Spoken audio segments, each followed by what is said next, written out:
what I want to do here today, and and I know you guys are extremely different probably than North Dakota, but don't look at what I do necessarily, look at the principles. The principles are the same and the ideas are the same, and the change is the same, and that's what you need to look at. I'm going to talk a bit about intensive grazing and a snapshot of our grazing system, and then I'm going to go into cover crops and why we utilize cover crops and the benefits of them, and then talk about the whole soil health thing, and then go into that winter grazing thing and how we can save some money in the cattle industry and stay in business, and then follow it up with some cash crops a bit, and then at the end tie in this whole family thing and trying to stack some enterprises and and make these whole farm and ranch families work. And it's I'm a really optimistic person. I think agriculture has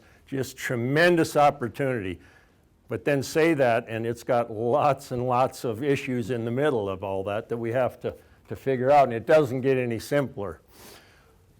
This is just a shot of our place here, and I believe tremendously in that bottom part. Let's improve the bottom line. It's kind of fun to have this, because this is the homestead in 1889. That was sod house out there to the right. That's my granddad and my great-grandfather, my grandfather, and then my great-grandmother's sister and brother are on that. So it's just kind of cool. And started out as 160 acres. It's currently 17,000. And I hardly ever say that acreage, but I want you to get a perspective. And if you have 100 acres or you have 50,000, it doesn't matter again. And I don't want anybody to get caught up on acreage, because you can do the same things and be profitable and be successful if you are a small operator or a humongous operator. And they both have their good side and their bad side, and I've seen both sides of that all. But I bring that to you so you keep that in your head, not to get hung up on acreage or what works in North Dakota and all those things. It's the principles and the ideas and using your head and being able to think and change. And I think we so often in agriculture, even though we might have goals in our head, but we never take the time to sit down and really think about it. But I really embrace holistic management. And one of the smartest things I ever did after I got my degree in animal science, I went to Alan Savory's holistic management program twice, because the first time I couldn't even get it. It's too simple almost. We're taught in black and white, and when we have a problem, we want to go to a textbook and have the solution, and nothing in life or in operations, particularly farming and ranching, works like that. And and we chased high milk EPDs, high weaning weights, and all those things on our ranching operation. I watched a lot of good people go broke, and it dang near broke me. Again, you weren't worried about the whole picture. And so I really embrace holistic management, and I think anybody that has the opportunity to go through that, even if you're never going to graze a cow, it teaches you how to think, because we tend to forget how to use our heads and try to figure things out. As has been said, we're multi-generational, and so that's a big goal to me. I really want to turn our operation over in better shape than it was when I got it. And I really look at that whole multi-generational thing as extremely important. We're very diversified. And what have we done in agriculture? We went the older operations were mostly diversified, and then we went just like this over generations. If you were in cows, you might have been in crops, but a lot of times you weren't. And if you were in crops, particularly in North Dakota anyway, you got rid of the fences and you got out of cattle. And then pretty soon you didn't have half dozen crops. You went to where you're just corn and beans or those kinds of things. And Jay talked about speaking in Iowa. We were on places that even got rid of the corn bean rotation. It was corn, corn, corn, corn. And that's not always good financially or from a soil health standpoint. Sustainable is the most overused word in the world in agriculture, I think, and we could caucus all of us here and we'd all have a different idea of what is sustainable. And My concern is always when McDonald's comes out and makes a big deal about we're not going to buy any beef from anybody that isn't sustainable, we better dang sure be involved in the conversation at least. And when the National Cattlemen's Beef Association's canvassing us all to find out what is sustainable, you know, the conversation, we better be involved. To me, it's just, again, I want to turn the place over in better shape than it was, and I want to make sure it's financially sustainable as well as the land base being sustainable. So, you know, it's just something we need to be concerned about. These last two to me are the most important, and I think 9 times out of 10 in agriculture, we totally blow right by them. And I bring that up because it kind of, I think so often in our research agenda, we've missed profitability in it. And so, yeah, we're all about production, and we can produce ourselves right out of business. And I'm not anti-production, but we got to make sure we have profitability in there. Particularly if we're going to pass these places on and be sustainable. And so maybe we have to give up some production sometimes to make sure we're profitable. And we'll talk about that as we move on. And then the last thing is quality of life, because I watch way too many people, and I was there half of my life as well. We work ourselves to death. The next quarter comes up for rent or sale, and you buy it instantly and then complain to everybody because you don't like what you're doing. And why do we do that? And so and I think it's when my kids came back, because you know, they're country kids, but they grew up with town kids, and they look at things different than I do. And they are not going to do what I did. They're not going to spend their life in a hayfield, you know, because as a teenager, that's what I did. I always give Jayce crap. He's on the rodeo team, and he does a lot of rodeo and has a lot of fun. I said, I always remind him, I hope you appreciate this. Because when I was your age, I never had those opportunities, because we started haying, you know, late June, and we hayed till the snow flew. There was always something to cut somewhere or bale up and do. And I'm not opposed to that, but I do think we can have that quality of life, and we can have profitability, and we can build soil health, and we can make sustainable operations, and then we can sell it to the public, because the public don't believe any of that. And we'll talk about that as we move on too. Jay talked about this, and I just throw it up there for review, because I need to review it all the time as much as putting it to you guys. But the principles of soil health, because it's hard for us to grasp them, and particularly if you're new at it, and even when you're not new at it, get litter on the soil. We've always thought, you know, and growing up, I thought black dirt was a good thing. It's really not if you're trying to build soil health. Increase the plant diversity. You know, not monocultures. That's the wrong way to go. Keep a living root as long as possible. You guys probably have better luck. You know, we're in the far northern plains, and it gets darn cold up there. But still, as much as you can keep something living, growing, it's going to improve your land and help move your soil health in the right direction. To me, no soil disturbance. We've been no-till 15 years. It was one of the best decisions we ever made. But we have fairly sandy, light soil, and so that's been very good. But at least go to a little soil disturbance, at least move that direction. And then if you can integrate livestock, it's very important. Jay put a pretty strong statement about how he believes that livestock is the key to that. And people will come up to me all the time and say, can I move my soil health ahead? I don't want to have livestock, because it's we've changed. And if you've gotten out of them, it's a whole lifestyle switch to go back to them. I said, yeah, you can move that way, but you'll do it 10 times quicker if you do get livestock. I really think those of you in the room that aren't into livestock, what we need to do, and we've never done a good job of this, is partner up with somebody. There's young people out there that have livestock that could use some winter feed and things and graze some of those croplands. We need to start partnering, but it's not our nature, is it? We're always pretty dang independent, want to go our own way. I know how that is. But I think there's some opportunity for not everybody to have livestock and still get livestock on the land and get the benefit of it. Okay, we'll go into just the grazing system a bit. It's all about high animal impact, short duration grazing, long rest periods. Jay talked about that some. And we'll make huge progress on our native rangeland with this. Huge. This is just a quick slide of 30 days recovery, ungrazed. nothing magical about it, and I wouldn't want you to go into 30 days recovery. It's just showing how quick some of these lands will recover.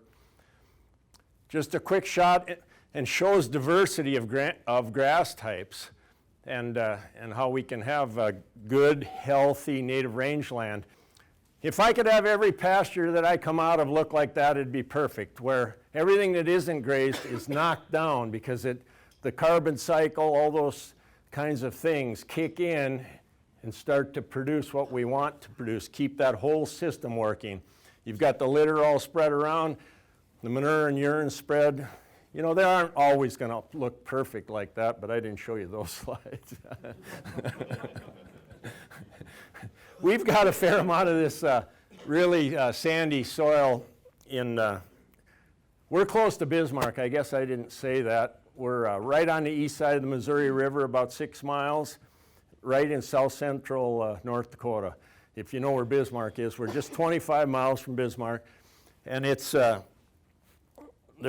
you come through some areas that are fairly flat, and then you get pretty rolly, and then you get into river breaks that are, you know, somewhat not rugged where you have mountains, but rugged in some pretty good hills and breaks. But anyways, you can see those hills there. When I was a kid, there wouldn't have been one grass plant on any of those hills, because it was season-long grazing. You know, you kicked the cows in, you came back in the fall, and you got them. And so what do? They go in there, they constantly overgraze and undergraze, overgraze the good plants, undergraze the poor plants, and so you get areas like that where there's nothing. And with intensive grazing, you'll probably never 100% heal it, but you'll really move it in that direction. And big blue stem in North Dakota, and I'm not sure about here, but I know in all the Great Plains, it's a big indicator plant. If you start moving your grazing system in the right direction, you're going to start popping big blue stem up. Those hills I never saw a big blue stem plant on there ever. It had reverted to a lot of short grasses like blue grama and things. Now look at the big blue stem all over those sand hills. And it's just amazing to me. I think there's one more shot. And look at the diversity coming into it. You've got some forbs and things in there, but look at that big blue stem and how healthy it is. And if you run a couple thousand head of cattle in there, you're going to tear that all up with that sand. But you don't want them in there very long. You maybe only want them in there 2 days, 3 days, maybe 5 or 6. But then get them out, and then when you get some moisture, you're going to start to, grass shoots are going to come back, and you'll start to heal that land again. And as you do that a few times, you'll start to see the diversity start to broaden, and many grasses, and covering that all up and becoming healthy again. Diversity is really important, and I don't think we understood it very well, and I don't know if we really understand it the best yet, but there's a lot of synergies between a lot of different plants in that healthy soil. Jay mentioned Dr. Chris Nichols from the ARS, and she talked about that when she was in North Dakota, about learning of how those plants interact with each other. And the more diversity, the better you are. And so, you know, when I was younger, I used to think, man, we got some forbs or weeds in there. Maybe we should get the old herbicide out and get rid of them. I would never think that way now. Yeah, you don't want those plants taking over, but it's part of a healthy system. So you try to balance, so yeah, you've got some, you don't want them taking over. You try to adjust your grazing management to improve that and not run to a herbicide, because when you put the herbicide on, you're also going to take some good plants with it that's not going to be beneficial. Like this plant, the purple prairie clover, which is a legume, which years back I never thought anything about, but that plant is fixing nitrogen for all your other grass plants. You go in there with a herbicide, you're going to take it out, along with a few weeds that you were trying to get rid of. You really want those kind of plants. Again, it's all about diversity. This is something I would have never thought, you know, and the Dakotas and the Great Plains don't have a lot of trees. But as we ran a lot of cattle for short duration on some of these pastures, and it's not going to happen everywhere, but say you have a lower area, and then you got moisture, and all of a sudden we're seeing trees pop up, you know, aspen, cottonwood, willow trees, And to me, that because we really believe in wildlife, it's a good thing, and you know, and for the aesthetics of some trees, I was really impressed with that. It just shows how fast or how far nature will take adding diversity back to you when you allow her to heal and you do some management practices that build that diversity in. So it's kind of neat just to see that. This would be western snowberry or buckbrush. And as a kid, my dad hired aerial sprayers and went in and sprayed a bunch of pastures with airplanes. I'm sure there was a government program, and sometimes that pushes some of us in a direction. If we like it or not, hang a carrot out. But what happened was in 2 years it was all right back there, but we were using season-long grazing at that time. Now if you go in with again with high animal impact, short duration, look what the western snowberry on the right, on the left hasn't been grazed yet. And look at the way that would have been when I was young. That would have been black dirt under there. You would have seen all the soil. There wouldn't have been anything else. The thatch and the litter wouldn't have been there. But now as you go in there, they graze it down and they'll eat. Jay talked about this. If you run a bunch of cattle, short duration, you'll take the selectivity right out of them. They'll eat all kinds of stuff you never thought you could get them to eat. And so that's a good thing because it starts to balance that rangeland out. And that's not that hard to do. But what this does then is all of a sudden you get diversity coming in, and I think the next plant, look at the grass plants shoots coming up in the middle, and you can see that's actually Jay Fear's finger. So you can see where the plant was actually bitten off, even though it's kind of woody. But those cattle will go in there and bite it off, and so you start that whole process. Now, I'll never get rid of all the snowberry, but again, it's part of a diverse community, so I'm not concerned to get rid of every darn plant. I just don't want it to take over. And doing all that just helps build that healthy system. And you can see there's a couple thousand yearlings in that bunch there, and we were moving those through fairly quickly. But you will take the selectivity away from them. You can get them to eat a lot of things. I've had them eat even leafy spurge, which some people think you can't get a cow to eat. Now, they won't eat it to the ground, but you can have them bite it off and set it back. So, and I think another thing that you can really do with issues like that is, and we haven't done this, but that multi-species grazing, I really think makes some sense. I got the opportunity to speak at the National Grazing Conference in Texas, and Dr. Teague from Texas A&M was there. We went out to a couple of ranches, and this seemed unbelievable to me, but they're telling us that you could graze 5 sheep per cow without any detrimental effects because they're eating different species.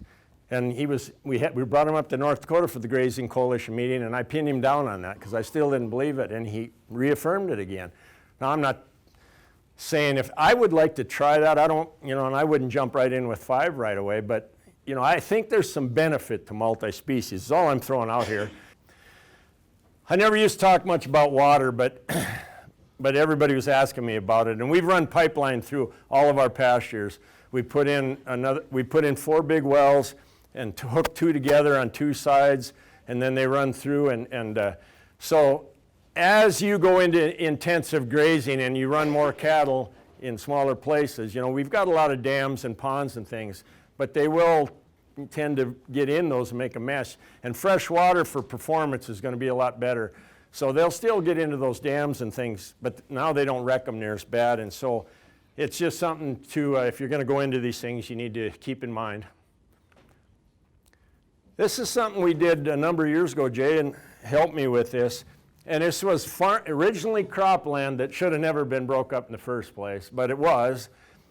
And then it was seeded back to brome grass, and it just wasn't productive. We would graze that and just weren't getting much at all out of it. And so we went in and interseeded Sizer milk vetch into it. Sizer milk vetch is a non-bloating legume, and it really has helped me for early season grazing. After we get done grazing these cover crops, before we go to native range, we can go into that. Now, when we seeded that, we did use some glyphosate, and we subdued that brome. If I had it to do over again, now that I'm into intensive grazing a lot further, I'd go in there with a bunch of cattle, short duration, graze that down really hard, and then go in and seed it. And I think you could get by without that glyphosate. We didn't get a real good catch, but intensive grazing has spread that all around in that whole pasture. And the whole thing is like this now. It's really improved. It was a drier year and we only got it caught good in the lower ground. But as we went in and intensive grazed it and those cattle are carrying those seeds around, it's spreading it all through that pasture. And it's really become a really kind of a neat pasture. And so there's those kinds of things you can do. Jay made mention of this. I'm convinced if your goal is to just improve your rangeland once over, I would absolutely, that's what I would do. I've proven it, that I will make immense strides of improvement in my rangeland. And this is where intensive grazing's gotten itself in trouble. And even Alan Savory got beat up by the media. Somebody decided, he said, wagon wheel grazing, which I don't think he ever said. But I've proven it. When we graze, particularly, it's not as big a deal on cows and calves, but if you're grazing yearlings and you want performance, you run into problems, and we do in North Dakota when we get into August, where you've got, and you hadn't been on that grass yet, and it's getting pretty mature, and the quality's going down. And basically what this just says is, for the performance of the land, once over is better. For the performance of the livestock, twice over is better. And I've kind of modified the two together here, and we'll get to that here. What we did was, on the left is August 25th, we were going into a pasture that hadn't been grazed at all. And so you can suspect it's fairly tall, but it's getting pretty rank because it hasn't been grazed. And these are 8-weight heifers. And then we went to the Nutritional Balancer program out of Texas A&M. If anybody's familiar with that, there's a program where they use a computer model. You take manure samples, and it will give you a snapshot of what your grass has the potential of gaining on those cattle. It's not a perfect system, but it gives you a pretty darn good idea of what you're doing, and it's pretty helpful. So anyway, on the left, this would have been that mature pasture, and we showed the crude protein at 9.9, the TDN at almost 64, and estimated daily gain at 1.45. So I was frustrated, and honestly, if on those heifers, I wouldn't have been that gain wouldn't have been that bad. I don't think cattle were doing that good, but sometimes the cattle type isn't as good as your grass, and so that you got to be cautious of that. But then what I did was I went to a pasture that had, and I think the next slide tells me exactly how many days rest, but it was somewhere between 70 and 90. So you know it's going to have quite a bit of green material. And we bumped up the crude protein, we bumped up the TDN, but the neat part is we put a pound more a day on those cattle. And so what I do now is, once over is what I want to do, but as we get later on, then I'm going to a twice over, but I mix that up. You don't want those same pastures doing that.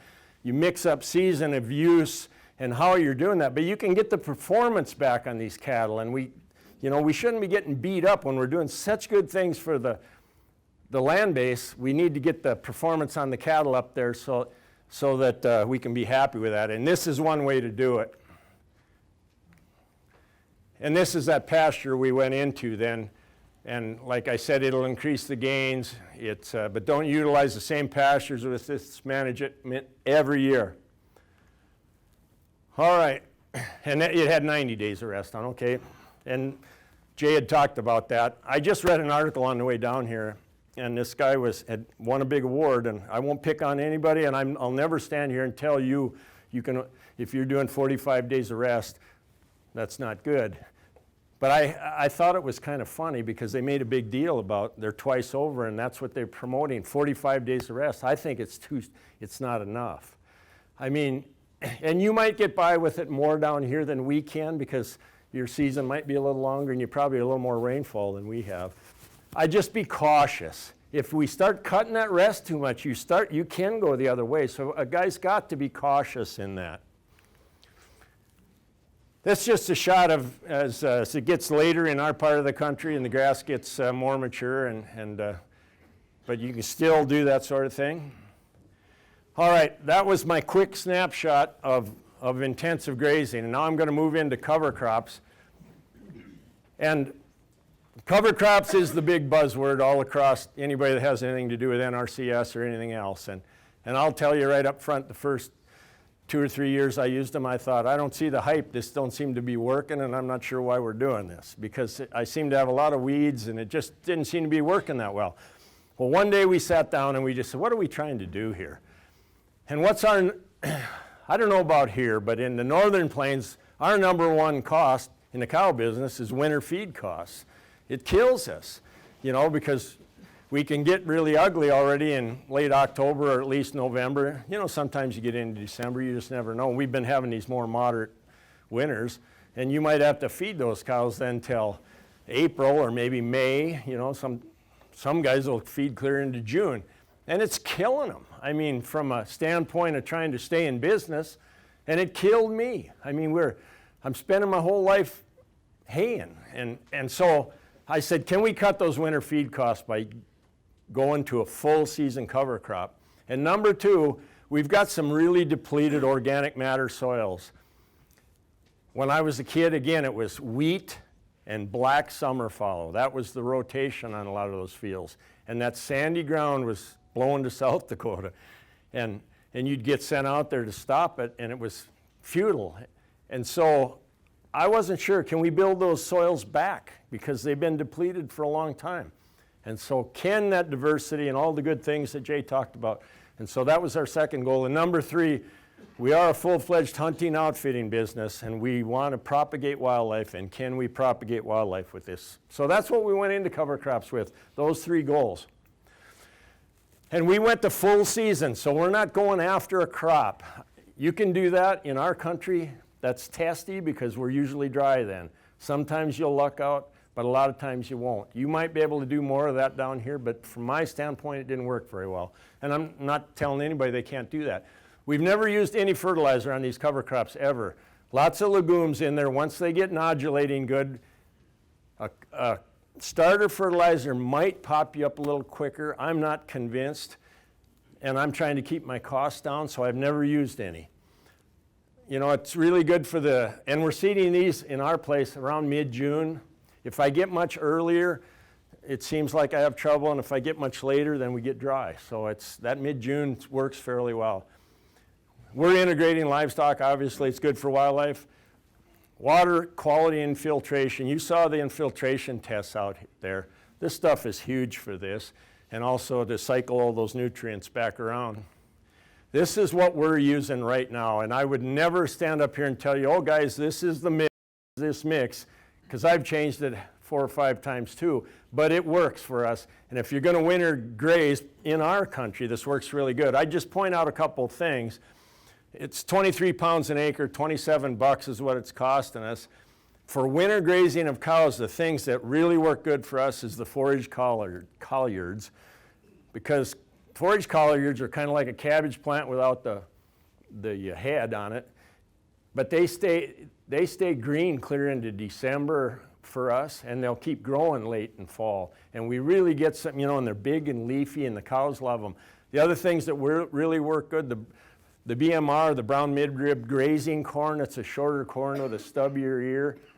It seems to be where the cows really like those. And then the millets really seem to work good. All the other stuff is in there for wildlife diversity. They all offer some things, and you've got several legumes in there that you've got to have if you're going to try not to fertilize it. So, and there's lots of places you can get all these seed. There's getting to be more and more. It was a real challenge even in our part of the world. You know, people weren't handling these sorts of things, but there's more and more out there now, so you can put these things together. This is what it looks like. This was about, I don't know, end of July, early August. And Jay Fear brought a lady from Australia that was doing some research on cover crops to the ranch. And we walked out there, and I never thought about this before, but she pulled a thermometer out of her pocket, soil thermometer, stuck it in the ground, and it was 95 degrees outside, and the temperature was 68. That's the day it hit me of how important this stuff is. And this next slide will tell you a little bit about it. At 70 degrees, 100% of the moisture in the soil is going to the plant. At 100 degrees, you're only getting 15% of it. You're evaporating it all. And 140 degrees, all the bacteria, the biology in the soil is dead. And when we go, if I would have walked across the room or the road, I wish we would have that day, to a conventional tilled cornfield that's got a lot of black soil on it, biology's dead and the moisture's all going up. Now, when we're always short of moisture, if we're not evaporating it and we're infiltrating what we got, it's a huge difference. You don't take so much to have. And so we've got to be paying attention to that. And it really hit me that day, like I said, at around that 70 degrees is where the biologic activity is at its maximum. We never ever thought about what was going on below the ground. When I took soil classes at NDSU, we never talked about soil biology. And I probably wouldn't have listened at the time anyway, but it just wasn't on our radar screen. And yet that's when that activity is at its maximum and when we can really build soil health. This is just what a cover crop looks like after, with that 16 crop mix after we freeze up there and before we start to graze on it. This is with the collards in there, and you can see this is late fall, this was this year, and it's just how green those collards stay and how they keep growing as even in the late fall.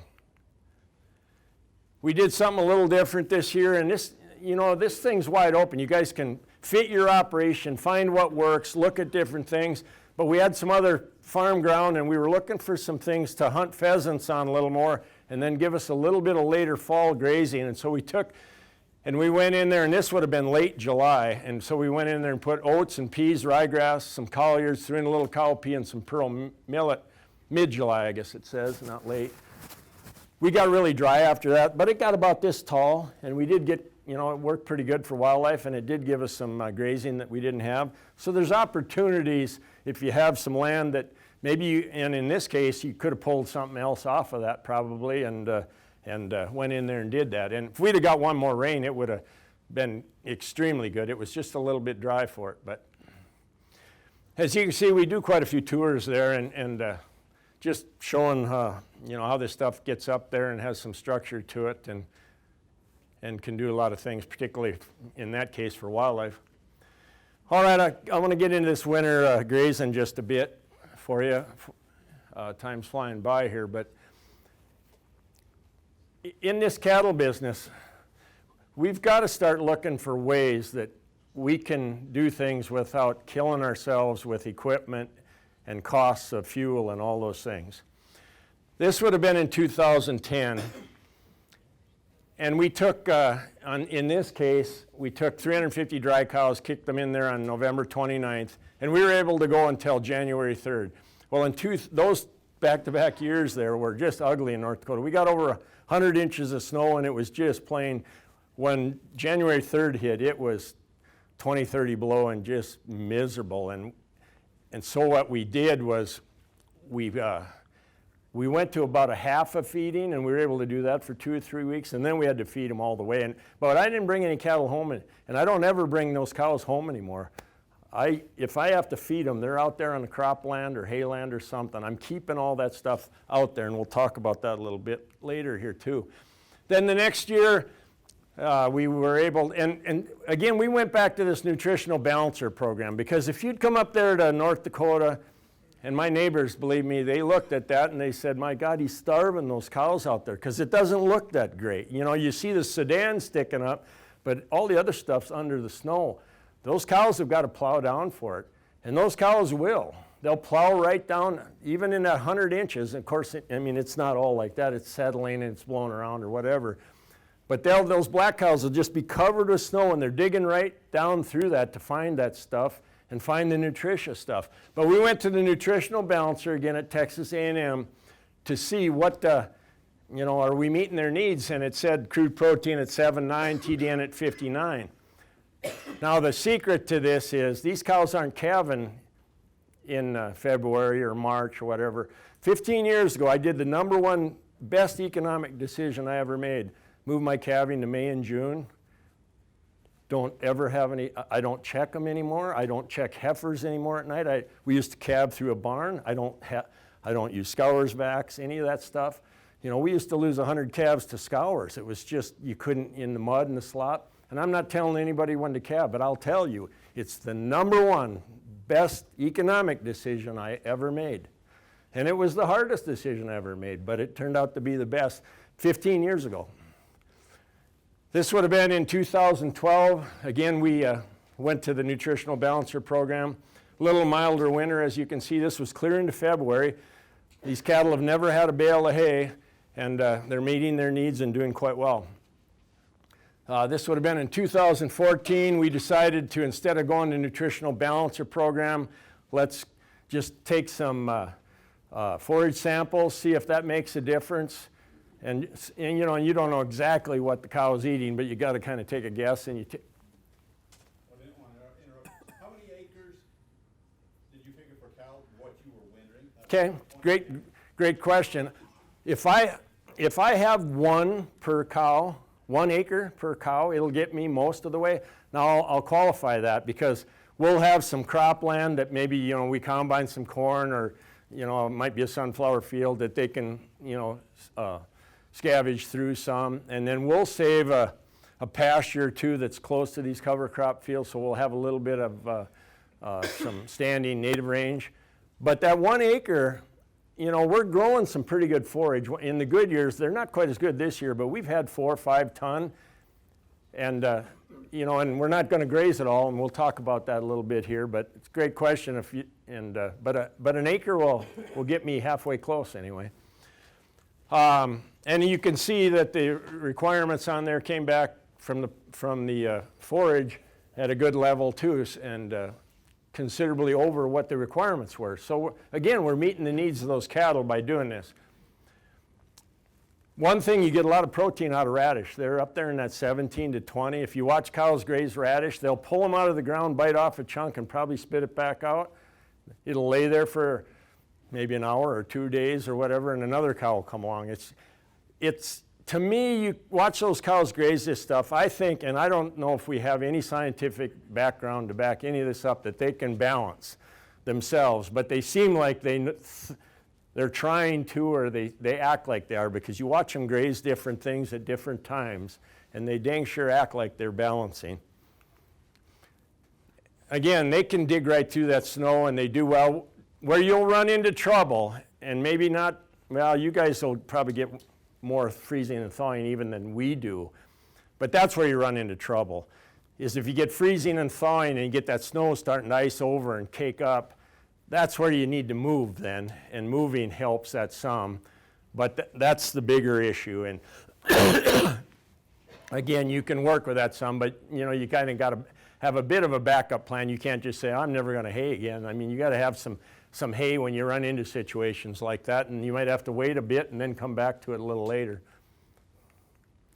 This is what it looks like. The strips through it, because we hunt this for pheasants, and people have become lazy as hunters, and they don't want to hunt a big field anymore, so they want strips. And so we run through it with a swather and just lay a swath down, and then we just leave that for the cows to graze. But that's what it looks like. And you can see the cows are content and doing pretty well. If you monitor your manure, you get a pretty good sense of what's happening, and those patties are really laid out. They're not piling up. Look at the millet in there. I mean, there's a lot of millet coming through. You know, it'd be nice if it wasn't coming through as much. Now maybe they're getting the use out of the insides, and it's just the hull that's coming through. I guess be nice to see the land grants research some of that. Answer some of these questions. All right. This would have been just, I don't know, 3 weeks ago or so. I just snapped a couple pictures of what it looked like this year. Our cover crops, we had a weird year. We were really wet early and then dried out, and I don't think our cover crops were quite as good, but they're still decent. But I did kick around in the snow just to try to give you a shot. That's collards, you know, and all this stuff is under snow, so the cows can get under there and get it out, but when you're out there trying to kick it around to get a picture, but that's collard leaf there. You can see the millet leaves, and I kick the snow off or the millet stalks and seeds and things. And so some good shots of what's actually under there and the good nutrition that's under the snow that gets protected. In our part of the country, you guys have, you've got a lot more natural windbreaks. But if you do these things in our part of the country, you got to be concerned about if you get a storm, what are you going to do for protection? I'm fortunate, my granddad planted several of these huge windbreaks, and so we've got some opportunity, but there's lots of portable things out there these days. You can work with that to make that all work. The one thing, if you're going to build soil health, is you can't graze it all off. And we try to leave 50%. Now what's 50% under the snow and everything? But it's a moving target, but you got to make a decision someday. I think we've taken enough. And if you take it all, your health is going to be slow. So you've got to pay attention to that and try to leave some if you're really trying to build your soil health back. This is where it got exciting. And a big thanks to Jay Fear, and we're fortunate. We've got just a really good NRCS group up there that are just on board and really a network. But Jay's done a lot of testing on our place. And this would have been after we pulled the cows off in, I think the next slide might tell you, I think it's April or something. And look at this. I mean, there's 7,397 nanograms per gram of soil of total biology. And I don't want to, get too scientific and drive you crazy here, but the fungi are way up there and all that. But the fun part of it was this was the highest test Jay or Burleigh County had ever had. And it's because of those livestock. You're keeping those livestock on there. You've got all that diversity of those cover crops, and you're just seeing the biology and the soil health go just like that. And one thing I would caution you on, what have we done in the cattle business? We've consistently made them cows bigger. And we've done it across this country because we all chase EPD, high milk, high growth. We go to the bull sale, we buy the biggest bull there. So there's no incentive yet for purebred guys to do anything different. And there's probably some in here, and I'm not picking on any. I will never tell you what breed or what size cow or anything. I'm just telling you what works at my place. And to make some of these grass systems work, just be concerned about what kind of cattle you have, because sometimes the big cattle don't work in them. These happen to be half-blood, low-line Angus cows. These are heifers, but they'll get to be about 1,100 pounds. I really kind of like them. If you start looking at, and that's where I think we need to get to, don't worry about production per cow. Start worrying about production per acre. How many pounds of beef are you raising per acre? I'll guarantee you, you will raise more beef per acre with cows like that than you will with beef. It's proven fact. We've done a fair amount of research on that in North Dakota and the ARS centers. So it's just something I encourage you to think about as you start thinking about some of these things and where do you want to be. There's some opportunity. It can be, there's lots of different breeds and lots of things you can do it with. This is just one that has some potential. After winter grazing, the soil surface is virtually 100% covered. We're not evaporating, or very little, and when we get rain, it's infiltrating. You watch that demonstration. That's an eye-opener of how we don't infiltrate the water we get, and it's running down the watershed. And it does help with weed pressure. Now, we're still using some herbicide. There's guys that are trying to totally quit herbicide. I'm not there. I don't know if I'll ever get there. And I've heard all the Dr. Huber talk on glyphosate. Yeah, does it scare me? You dang right it does. I mean, right or wrong, we've overused some of this stuff, and the public outcry is pretty hard on it. And we've got to be thinking about it. But yet, if I don't use it once in a while, I have too many weeds. So, you kind of gotta balance, and you can't jump from here to there in one day. It takes a long time to move in those directions. But we're building our organic matter back. We had some of those soils that were really low, and we're really seeing that go up, and it's building that soil health. This is one thing I want to stress a little bit. I'm going to run out of time here, but Jay'd done quite a bit of work with the North Dakota Health Department. And we're losing the battle of public perception, if we like it or not. Why do we have the whole mess with EPA on all the waters? Why do we have this stuff?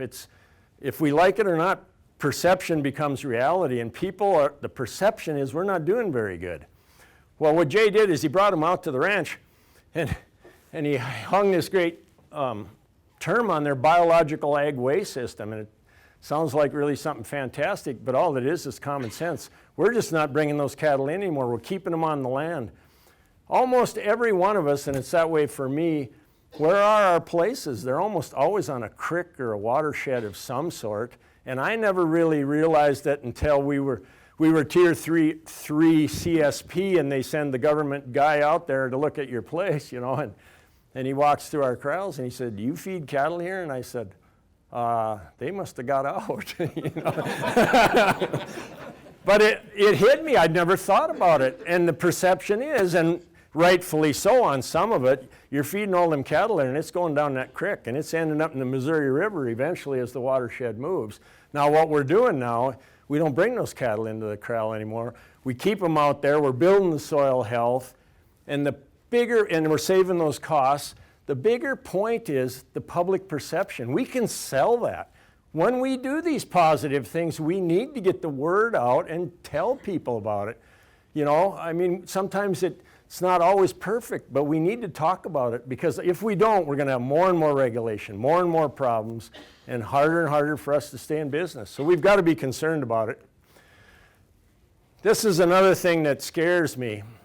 This is North Dakota numbers, but I looked them up for Utah before I came down here. Our increase in overhead or in cow costs have went up 189% since 2000. We're setting ourselves up to lose a whole bunch of producers again. And in North Dakota, we just did it with the grain producers. We were losing a bunch of grain producers because they can't break even anymore. I just talked to a good friend of mine. He just let 2,500 acres of cropland go because he can't make it work. And he said, "I'm going to lose $50 an acre on every other acre I've got." And he said, "I lost money last year. I can handle it this year. I don't know what I'll do next year. I don't know if I can make it." My son-in-law is the chief credit officer for all the Starion banks across the Northern Plains. He said, "Jerry, you wouldn't believe how quick we've turned this thing around. We had guys that had $1 million net profits with those high grain prices. We got guys with $1 million net red, and the bank's going to cut them off." And I said, "God, Don, I can't believe it. We turned that around that quick." And, you know, I'm old enough to, and some of you here went through the 80s and saw that. The guys that I admired the most didn't make it. And I'm not trying to scare anybody. It's more about, we got to use our head a little bit. We've run these cow costs just like that. I was reading Harlan Hughes. Harlan Hughes used to be at North Dakota State University. He's a consultant now out of Wyoming. Harlan Hughes says by the year 21, the cow costs, right now they're $648. He said they're going to be almost $1,000, $970 or something. We know well, I shouldn't say we know, but chances are the cash receipts won't be at that level then. You know, we've seen the top apparently, and we're bumping down, and they're still decent. The Utah costs were almost $100, according to the extension numbers I've found. Some of you might have better numbers, but they were almost $100 a head higher than North Dakota. I don't know why, if there's a reason for that. And obviously, we're still making money at these prices, but I'm trying to get you to think outside of this box a little bit of how can we stay in business as we move ahead, if it's cattle or if it's crops. This is just on my place, and Bismarck State College Farm and Ranch Management did the numbers, so I stayed out of it, and I don't want to go through all that. But by feeding those cows on those cover crops, and that takes into account all the seed costs, the land costs, we're charging everything back. It's a 130% profit increase for us, and we're saving about $160 per head by doing that. That doesn't count any cost savings by not trading balers in or by not manure costs. And see, I used to put up 5,000 big round bales every year. I put up 800 now, and most of it's standing in the hay yard because I'm not using it. It's our insurance policy. My boys give me heck, "Dad, you wasting that hay?" And I said, "Yeah, it's like buying the insurance policy. It's sitting there. Someday, I know where we live, we might need it. And as we get better at it, maybe we can fine tune it. But I also don't haul any manure anymore. And we were spending $5,000 to $8,000 every year doing that. I was trading balers every year, same baler for 5 years. So you add all that in, I'm $200 saving per cow on our ranch. When I bring that younger generation back, all of a sudden I paid for one of them to be there just in that one savings. So it's huge. And as we try to stay in operation. What changes when we allow cows to feed themselves in the winter? We need less haying and feeding equipment, or it lasts longer. We spend less time haying, hauling, feeding, hauling manure, all those things. Less dollars in fuel and repairs. You know, fuels come down some, but you know, and God, I would have never bet, I'd have bet $1 million we wouldn't have $30 oil, but it's crazy. But you know, someday it'll go back there again, and those costs are still adding up. Less wear and tear on the corrals, barns, all those sorts of things. We're building that soil health, providing feed and shelter for wildlife. And this gets back to my goals. The quality of life goes up and the expenses go down, and I'm more profitable than I was before. Walt Davis, if you've seen him, he writes for a number of the publications. I've had the opportunity to be around Walt a couple times speaking and stuff. Real progress toward profitability comes not from reducing the cost of a production practice, rather from the elimination of the need for the practice altogether. So if I can get rid of haying or get it down to, it's where real profitability comes in. And that's what we need to look at in all of our operations. What's the click in there that we could somehow figure out how we could do without and build positive things and keep us profitable and stay in business? I don't want to see anybody in here go out of business. I just don't. You know, we've lost enough people in agriculture, and they're good people that are the backbone, in my opinion, of this whole darn country. And so we need to help each other the best we can. This is just another quick shot, ready to seed right in. I'm running way over on you guys here, but I want to hit just a couple of key points here. Again, all the later on the ground. And that's seeding, no-till seeding corn into that litter. And then this was, again, getting back to the soil biology. What we did was we put a cover crop on a field, and then we took half of it and we put corn on it, and half of it, I said, if we're improving the soil health by 1 year cover crop, if you back-to-back the full season cover crop, would it get you there quicker? And that's what we did here. Total biology with corn on the cover crop was 1,774 nanograms, and it almost doubled with the back-to-back cover crop. And look at what the fungi did. They just went bonkers, and Jay talked about that. I'm not a scientific expert on all this, but when it's going that way, I'm impressed because we're moving that soil health in the right direction. I'll skip over this. If you've heard of the Solvita test, and it's just snapshot, but I want to get into just a little bit because I know there's cash farmers in here of how you can improve your soil health and then improve your bottom line in cash farming. And this is sunflowers, and I don't imagine you probably don't grow many sunflowers around here, but it's the same principle, just different crops. And on the far right is what's required for a sunflower crop of that 2,200 pound sunflowers. And then it had the crop history on the bottom right. And then this is the, we went and did the Haney test. Jay talked about that. And what Rick Haney does give you credit, that biology in the soil that's building organic nitrogen and phosphorus. And this has the inorganic, the organic of both of those. Bottom line, what it did was, and I was working with an agronomist out of Montana at the time, he said I could cut fertilizer costs by 50%. Well, I was still a skeptic, so I only cut them 25. But we had those 25% less costs, and we raised the best sunflower crop we ever had on the history of our place, 2,200 pounds with 43 oil. And here's what the breakdown was. Again, Bismarck State College did it. And the average for the farms that are in their program would have netted $167 on that crop. I netted $279. It's because we saved all those costs. So for guys that are into crop production, if you can, or even if you're in livestock and you want to come back with a cash crop, there's huge opportunities to use some of these things to keep your costs down, keep our inputs down on particularly fertilization. And this would have been then the next year.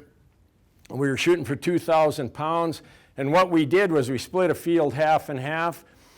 Actually, this is that field with the 7,400 nanograms. It was that high-level, high-biology field, and we split it in half, and we went to the regular soil test then, and we fertilized at regular soil test levels, And then the other half said we only needed 2 pounds of nitrogen because we had so much biology in it. Well, 2 pounds is close enough to 0. I went 0.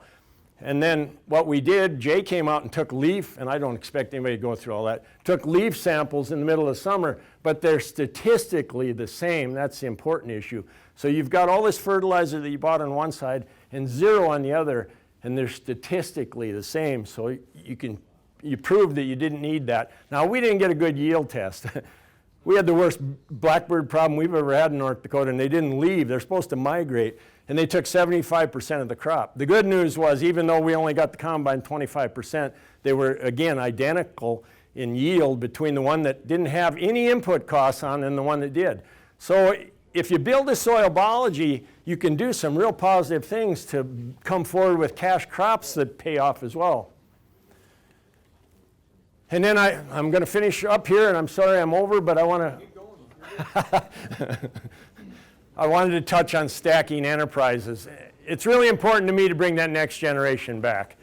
And I said to every one of my kids, when Jeremy came back from North Dakota State University, I said, what are you going to bring to the operation? Well, he'd grown up in Forage and raised every bird and animal they ever could dream up. And he said, Dad, we've been letting people hunt here for free forever. And we've got these houses that are sitting here for hired men, and we couldn't hire a hired man anymore if our life depended on it, particularly now with the oil in North Dakota. If you can't pay $40 or $50 an hour, don't ask them, I mean, there's some good side to it, but there's some negative side So he said, I think we could establish a hunting operation. So 10 years ago, we established Rolling Plains Adventures. And we've had people from every state in the nation and 16 foreign countries come there to either hunt or for the agritourism. It's been a great thing. The boys learned, they remodeled all the houses, built all the log furniture, and I'm really proud of what they did. But it allows for the next generation. Here's the point I'd like to make, guys. Every one of us on any ag operation has some advantage that the rest of us don't. But you've got to look to find it. What is it? And what niche can you find? Or where can you add value? Or where can you stack something? And they found that. I would have never saw that because I was too entrenched. I'd been there too long. I couldn't get my blinders off. Too many paradigms. They came home and they picked these things out like this. And that's what we've got to do if we're going to be successful. And young people are better at that than some of us have been around a while. But we all have those opportunities and advantages. We just have to think a little bit. But it adds diversity to the operation. That meets a goal that I'm serious about, and it improves the bottom line. Creates excitement. That's probably more than anything. I was tired of agriculture. My dad had died. My hired man that had been there with me forever passed away. My boys were in college. And I said, and that's how I changed calving dates. I said, either something changes or I'm going to quit because it isn't any fun anymore.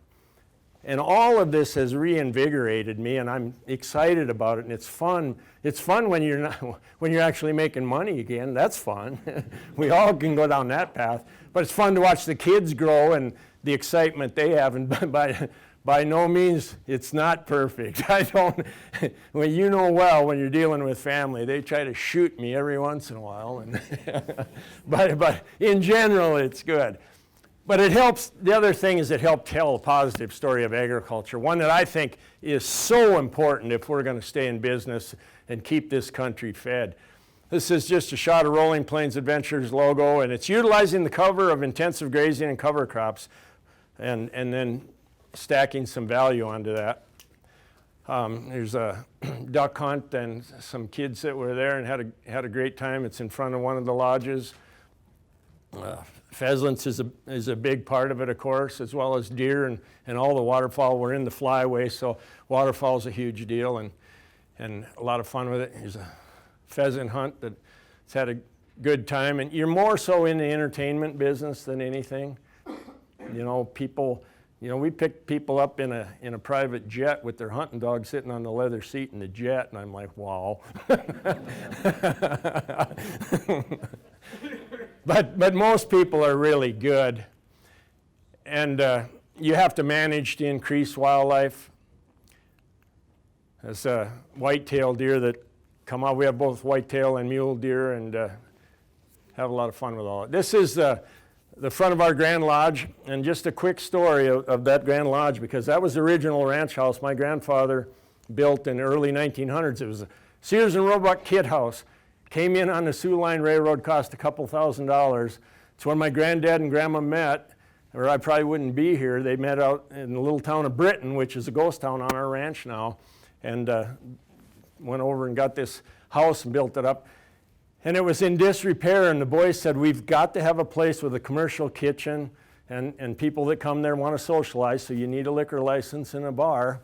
And so they said, maybe we should tear that down, Dad, and build something, you know, bigger, grandiose, neat. And I said, oh boy, you know, my granddad died in that house. My dad was born on the kitchen table in that house. He died 80 years later, 10 feet away on the couch. I'm not sure I can see it tore down.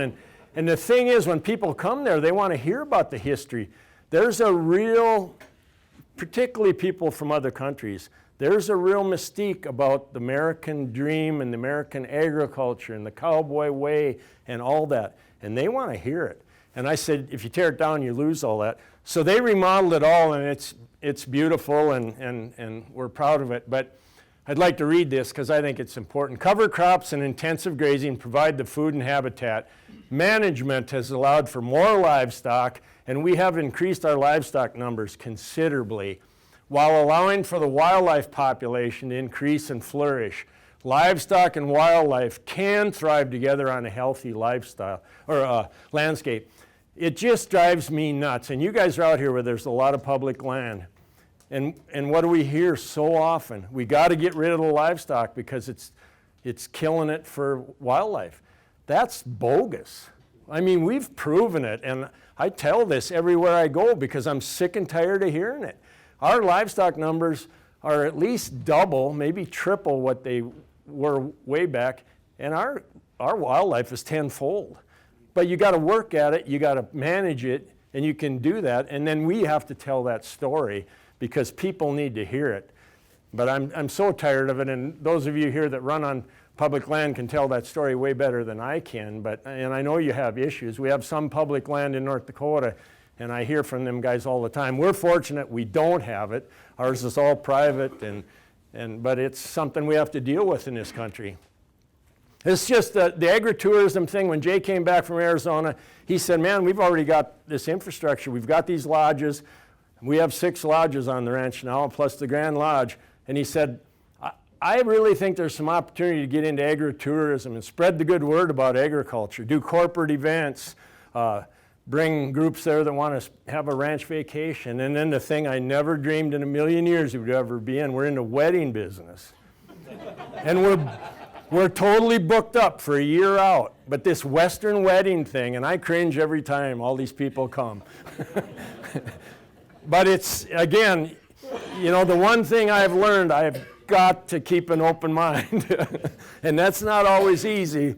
And my youngest son, who's a true cowboy, he don't like most of it, you know, and he wants to come back. But as he's gotten matured a little bit, he's getting a little less, you know, to start with, he hated all this sort of stuff. And I'm like, yeah, Jayce, well, when you pay the bills, then you can hate it all you want. You know, when it's helping you to stay in business, it's a whole different story. So it's like I say, sometimes I get caught in the middle of them all, and it creates fun. And then my daughter became involved. She does all the cooking for the hunting venture and has become the wedding planner for all this wedding stuff. She worked on a ranch in Texas that did this sort of stuff, and so she come with a lot of experience. And so that's all been helpful, but we're able to tell the positive story of agriculture. Soil health tours we do, you had several of you that were at our place from Utah here, and we had a lot of fun, and it's always a good time. This just ties it all together. And the way we look at it is trying to build a healthy landscape with intensive grazing, improving those rangelands, then adding in the cover crop, building soil health, and of course we're saving money then with winter grazing, and then stacking some enterprises. And again, it's that whole picture of that ranch and trying to make it successful. We cannot look at little pieces and throw darts out at little pieces. You've got to look at the whole if you're really going to look for success, both from a healthy standpoint of your own self and a healthy standpoint of profitability. This is a picture on our place, and believe me, I love our place, much like a lot of you do. But it's, let's use good management to keep this beauty, and then let's tell people about it. One last story, and Jay's heard me tell this story, and some of you that have been around me much heard it, and it's because it's always stuck in my mind, and it's on this telling the story. We had a group from New York at the ranch, and they were there hunting. And one day he says, Jerry, I want to talk to you. And I said, what's up? And so he sat down and he says, well, you know where I'm from in New York? They think you're poisoning the rivers, ruining the watershed. They think you're putting stuff in the atmosphere that's ruining our air. They think you beat your animals. They think you're basically ruining the planet with agriculture. And he said, what I see here is nothing like that. And he said, but you guys have a perception, and I see it in North Dakota all the time, that we think we grow the greatest products and they're going to buy it if we like, if they like it or not. And he said, that's not true. It's a misconception. They don't care where they get their food from. They don't care if it's Argentina or Timbuktu. And if you don't start paying attention and tell the story, they're going to regulate you right out of business. And I never have forgotten that, and so I tell it everywhere I go because I challenge all of us. We're fortunate. We have people come in and out, and so we get a little bit of an opportunity to do that. And we talk about soil health, and we talk about the great side of agriculture all the time. But every one of us in this room better start paying attention and talking about it, or we're going to have more and more and more issues. There'll become less and less and less of us, and then you're expected to do more and more. So it's been a lot of fun being here today, and we'll be around. We've got to do some more stuff this afternoon, but I thoroughly enjoy having the time to visit with ag people and all the people that support us in agriculture. So thank you very much.